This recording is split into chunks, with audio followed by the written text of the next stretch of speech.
पूछला पर नहीं बोले छी, ससुरा के भेद न खोले छी। पहला रात में की भेलो, कौन चन्हासी दिल को गे। पूछला पर नहीं बोले छी, ससुरा के भेद न खोले छी। पहला रात में की भेलो, कौन चन्हासी दिल को गे।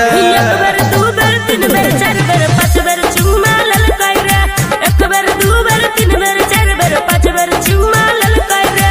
एक बार दू बार तीन बार चार बार पांच बार पप्पी ललकाई रे। पूछला पर नहीं बोले छी, ससुरा के भेद न खोले छी। पहला रात में की भेलो, कौन चन्हासी दिल को गे। एक बार दू बार तीन बार चार बार पांच बार चुम्मा ललकाई रे। एक बार दू बार तीन बार चार बार पांच बार पप्पी ललकाई रे।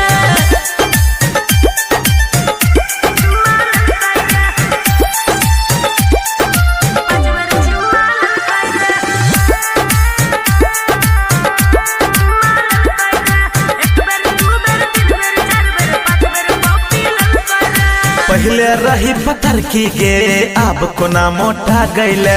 4 दिन में की खेलही गे, इतना तू चिकना गईले। तोरा कोना बता दियो, लाज लगैया कहे में। भतर संग ससुरा में अब मन लगैया रहे में। धोखा देले चक्रिया खेले सैता तोरा पे पड़तो गे। एक बार दू बार तीन बार चार बार पांच बार चुम्मा ललकाऊ रे। एक बार दू बार तीन बार चार बार पांच बार चुम्मा ललकाऊ रे।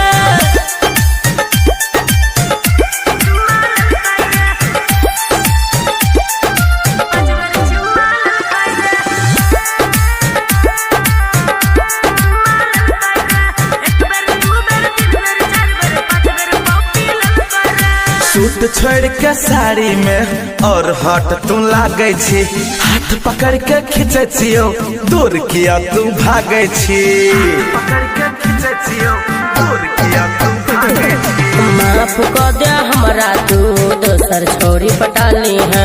नंबर लिख के दे छियो, साझ के टाइम लगा ली है। प्यार के भूल गला तू, जखम दिला नहीं भरतो गे।